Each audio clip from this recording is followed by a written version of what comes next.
Greetings and salutations. This is Imperator Vespasian and his trusty sidekick. Hello. And given that my actual name on this channel is Vespasian, it's nice that we're getting back into doing Romans, which we haven't done for a while. As you already know, we moved house about 7 months ago now. Yeah. Sold all the Roman stuff because it needed rebasing, figured we'd buy new Romans in, we've only just got around to doing it. So we're starting from scratch with Romans, and we're going to unpack this box and show you it and give you our views. This is the Roman Legionary box. These are the same figures you get in the Conquest of Gaul box, although Romans didn't look like that during the Conquest of Gaul.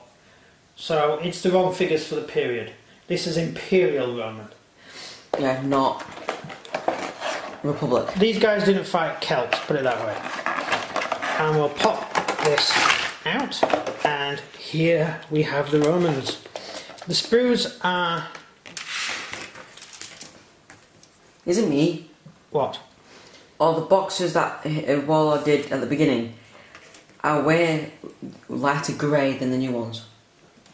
Yeah, that's an old one, that. Yeah. Mixed in with this. It's different sets. Right, so you have this sprue here, which is the command sprue.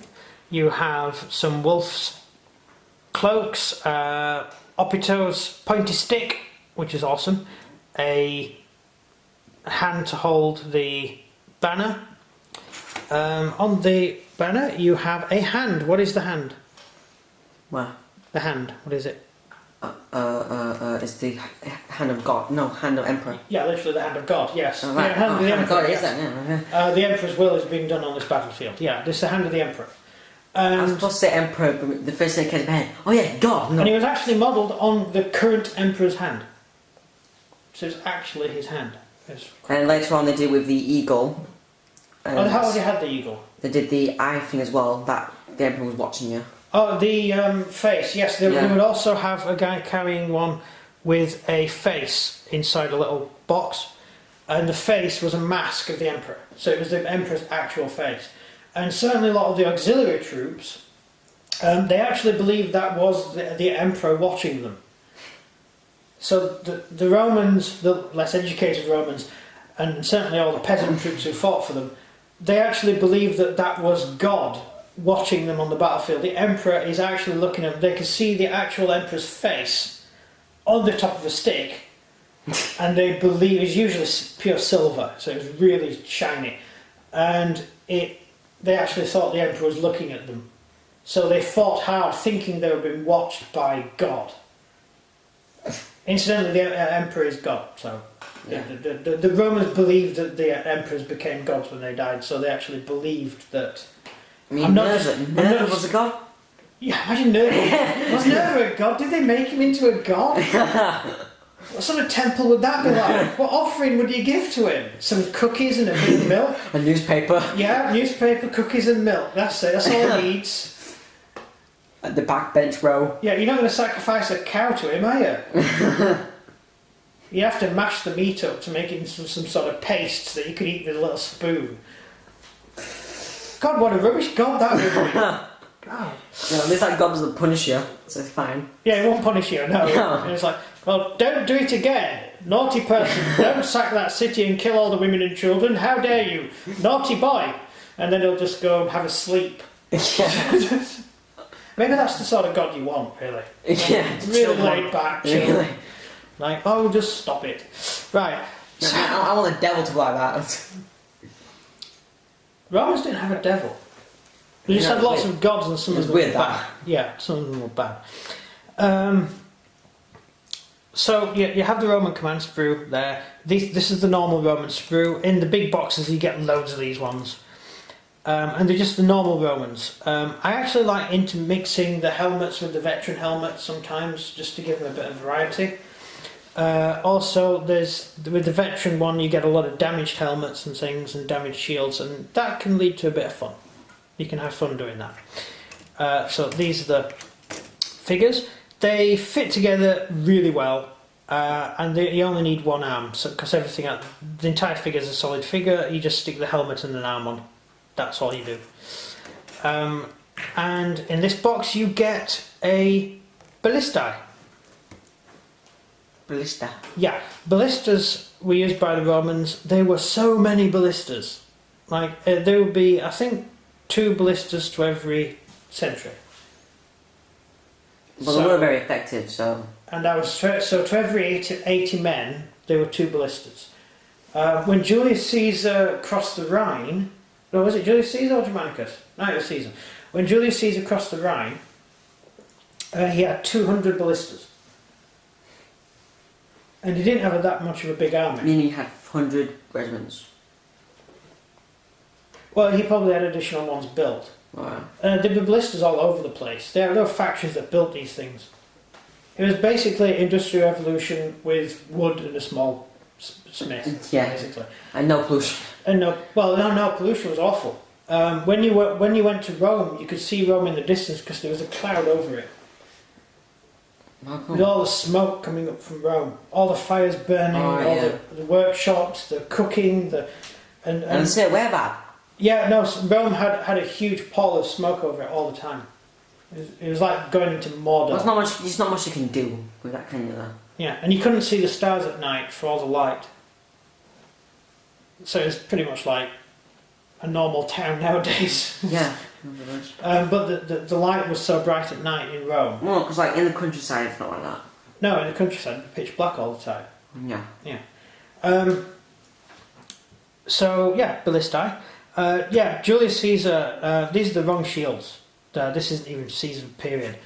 But Julius Caesar, he was governor of Gaul, and while he was having trouble with the Celts, sort of rebellions and stuff. Yeah, trouble with the Celts. Yeah, some Germans crossed the border, and they did some naughty things to the local garrisons and stuff.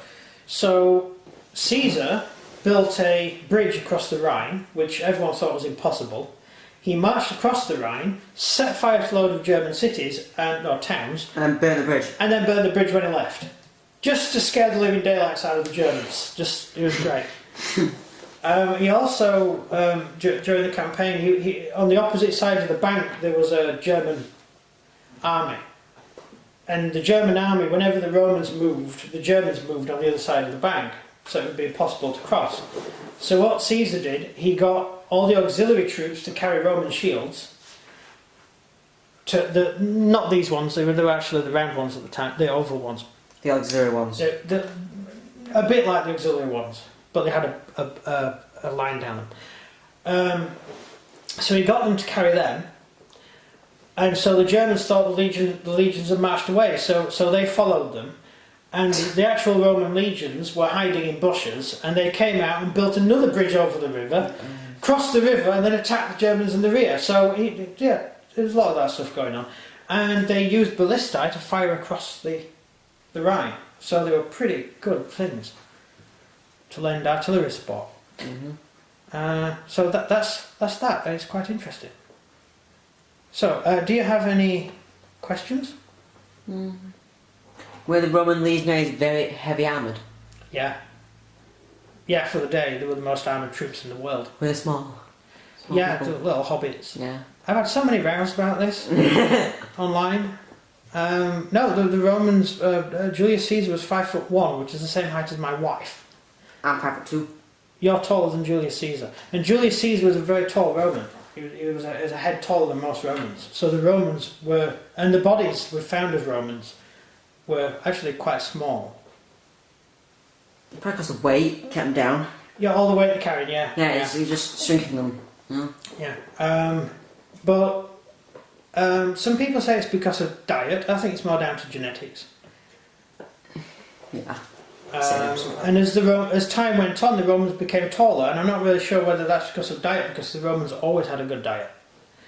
So it might not be diet, it might be the fact that you had Celts who were very tall, very tall. They were about 8 inches taller than the Empire Romans. mixed with Celts, Yeah. Gauls. Celts came in, Germans came in, and then were kicked out, and then came in again. British people, don't know what their name is. Yeah, Albions, that's it. The Albions, and were all a lot taller than the Romans. So the mean height would have gone up as you had children, and the children were larger boned, larger built. So now we have a mixture of heights. And now we have all sorts of heights. You just walk down the street and there's all these different heights. You can't tell who's anyone. Basically a Roman.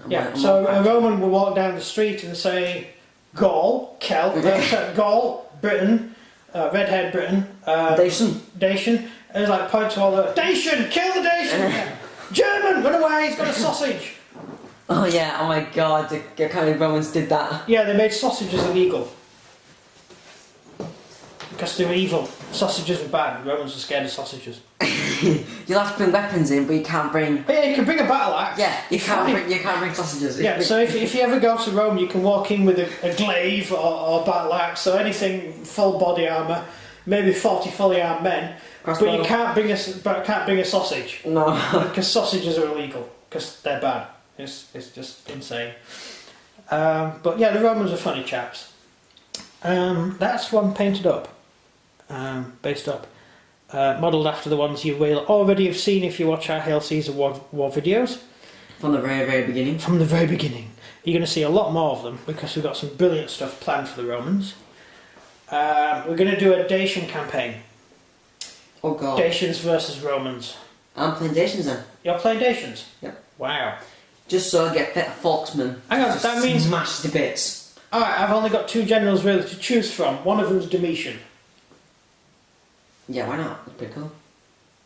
It was a bit weird. Because his wife tried to kill him. Yeah, his wife actually... Well, he was murdered. Yeah, his wife tried to kill him. So was Titus. He was murdered. Poisoned. Possibly poisoned. We don't know how Titus died. He probably died of plague. But there was a rumour at the time that he was poisoned. And I think that Vespasian was poisoned, but that's just my opinion. He was 80 years old and he liked mushrooms, so... But he felt completely fine at dinner until he had the mushrooms. And like you said, he said himself, yeah, the mushrooms were a little bit off. Yeah, the mushrooms, yeah, and then he went, and dropped dead. Exactly. So maybe the mushrooms really were off, or maybe someone... Or maybe Dalmatian finally got his bad luck. Well, the thing is, who would have reason to murder Vespasian? Out of all the emperors, he was like the one no one really wanted to kill. Because he was scared of him. I mean, obviously the Senate hated him. They couldn't stand him. But he didn't let the Senate in anyway. It was like Trump with the press. It was like, oh, okay, you're not coming to my conference. He hated the Senate. So, yeah, the Senate could have tried to kill him. Caesar went against the Senate and what happened to him? Yeah, Vespasian wasn't Caesar. Caesar was trusty. Caesar actually dismissed his guard on the morning he was murdered. I know, right? I know there was one guard still there. That was one of his best friends. Oh yeah, but he was his mate. That was Augusta. Octavian. And Octavian drew his sword and the men all grabbed him and dragged him out. Not people who are anti-Caesar, but people who are pro-Octavian, like, don't get involved in this. You know, because you're going to get killed. But yeah. Octavian got his own back though, didn't he? Did he? Really? Yeah, pretty much massacred the Senate. Oh yeah, because he called the 10th Legion, was it? Yeah. Which is illegal. You're not to bring. You're not to bring a legion into. But the dictator had just been assassinated. Although he was actually a dictator for life, so king really, or Caesar. Yeah, Caesar. He'd just been assassinated. He hated people calling him emperor. He hated it. Yeah. Didn't even like Pontiff. Pontiff. Yeah. Head of the Church of Saturn. Didn't like that. And today we have a Pope, so there we go. Which actually comes from the same lineage as the Roman emperors. Yeah. Yeah, that's about it really. I've shown you the figure we've already done. The shields. Shields, right. These are the transfers you get with the shields. They're all red. That's so boring. I blame Hollywood for that. Roman shields were actually loads of different colours depending on what legion it was. There was one legion which was red. One. 2, the 7th was red, and the 5th was red. The 5th Macedonia was red. They weren't in the popular legions, so I don't know why they became so popular. Oh, the 7th Galii was. That was actually that was a demi-legion, so it was actually twice the size it should have been. It was twice its founding size. You'd think the 10th Legion would be the most popular because that was the most used. He saw the most combat, but that's because it was positioned right at the edge of the Empire. And so it found its way in combat. And the 10th was actually founded from naval personnel. It wasn't an infantry legion originally. It was actually a naval unit, a marine unit, that was landed on land and ended up fighting so much on land that they became a foot legion. Which is why their emblem was a boat, a ship. Because they were marines, technically. They were trained as marines. Yeah. And they became Caesar's legion, loyal to Caesar, and they were loyal to, it was the same legion headed by the son of Vespasian. Titus. The 10th legion was Titus's legion, but the most, if you're a big general like Vespasian, then getting your son the patricianship of the commandership of the legionary, what do you call legionary commander? Senator. No. Centurion. No, the top. Centurion. Legate. The centurion just commands 80 men. Is not that high up. It's an important position. But he managed to wingle Titus as the commander of the 10th, which was really useful in Judea because it meant that he had an entire legion at his disposal. And during the War of the Four Emperors, he was able to bring in the 10th, the 14th, all the big powerful legions were all the legions that were loyal to Vespasian because they were all commanded by his friends. Men who were willing to fight for him. So, yeah, important stuff.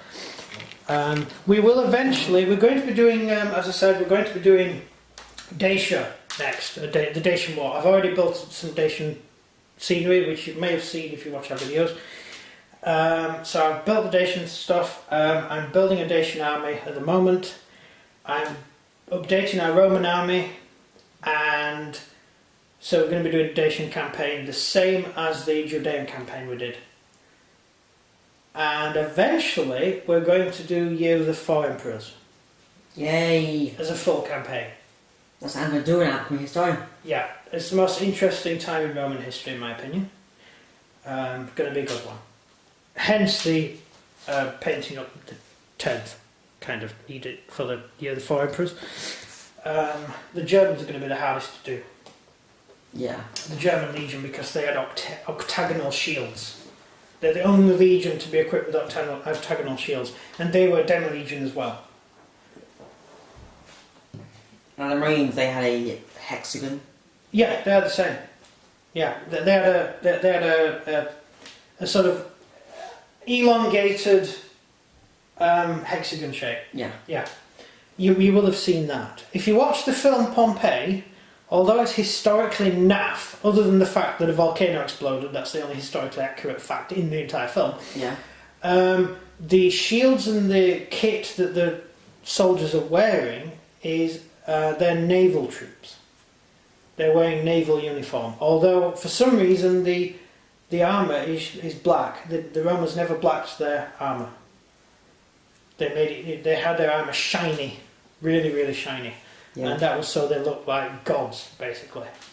Yeah, pretty good excuse. Well, it was a psychological thing. If it's a nice sunny day, you can see the entire Roman army shining. And it was a psychological thing. They looked like angels, or whatever you want to call them at the time.